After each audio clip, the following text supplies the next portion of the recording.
Hey, this is Dave with improvebackpacking.com. I'm here today to talk about backpacking stoves. The name of the recent article that we wrote is called How Do Backpacking Stoves Really Work Like in the Wild when you need them.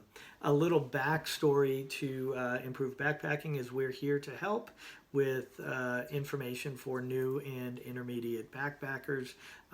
We take a fairly scientific research approach as well as using some anecdotes as far as anecdotal evidence. But check us out. Check out this blog post. I'll have a description in the or I'll have a link in the description below. But let's talk about stoves. We're going to be very brief because there's a lot of good information in our blog post that I want to point you towards. Let's look at, let's think about stoves from the, how do they produce heat? If you've read our article on heat and humidity and all that, we looked at three different types of heat. One is conduction. Like putting two bodies together, the heat is going to be conducted from one to the other, like putting a heat or a pot on a stove, that's conduction, right? And then there's also radiant heat. Radiant heat is when we have a heat source that radiates heat away from that source. So it's a nice way to like, let's say candles will radiate some heat away from them. Or the old-fashioned radiators in your house against the wall, they create heat and that radiates out through the house, right? The stoves use convection. And convection is basically creating heat by turning liquid into a gas. Like, for example, there's three types of stoves, and we're not going to go too deep into them because I do want you to read the article, but there are three types of stoves: a canister stove, a liquid fuel stove, and an alcohol stove.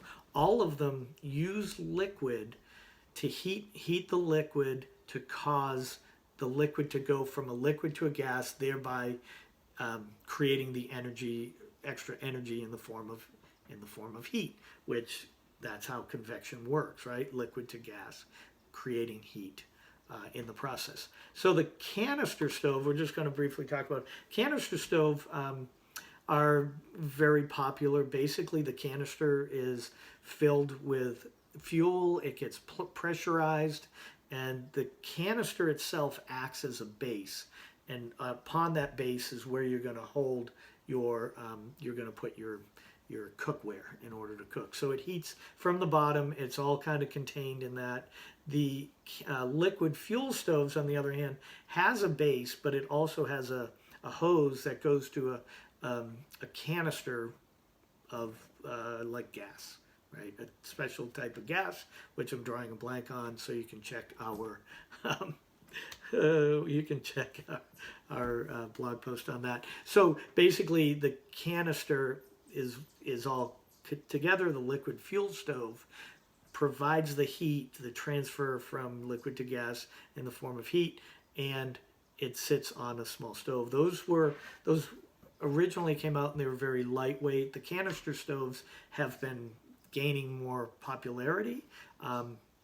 But then there's also the alcohol stove. An alcohol stove they're finding the popularity in the ultralight and the ultra lightweight backpackers, because the stoves themselves are very compact and very lightweight, and they use, like the other stoves, they're using, I believe aluminum or titanium or something to keep the weight down. There's fewer parts on an alcohol stove. The issue or possible issue with an alcohol stove is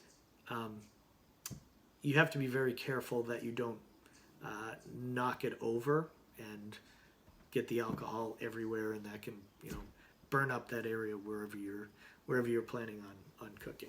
Okay. A few things that you can, if you're new to backpacking, Trying not to you know, if you're out backpacking, not car camping, but out backpacking where everything's contained, your goal is to carry as little as possible, but have the biggest bang for your buck. So you're not going to be cooking big giant meals on your stove. You're going to be cooking a one and done sort of meal. The One of the best ways I found is freeze dried meals or dehydrating foods, where you just boil water, you put the food in, you let it hydrate over a short period of time, and then you eat it, right? You know, rice is good for that. A lot of people aren't, you know, they might not want the carbohydrates, but you see the idea. Of vegetables, you can dehydrate. You can create your own meals as far as pre-packaging. You know, meals, sealing it up, freezing it up, putting it in your bag, and then opening it up and using it to eat. So there's a number of things that you can do. There's a million recipes out there. I'm not gonna get into that too much. I just wanted to introduce you to camping stoves, using convection just like your stove at home, creating a situation where you can heat up your food fairly quickly. You might find that if you're in altitude, it's going to take longer. I found that the liquid fuel stoves work a little better when you're at altitude, but those manufacturers are coming a long way, so you'd have to really, you know, take a good look, see what they have to offer. Yeah, and that's pretty much it. Check out our link in the description for this blog post, as well as bashing the like button, subscribing to our page, ringing the notification bell so that you get notified anytime we put out another post.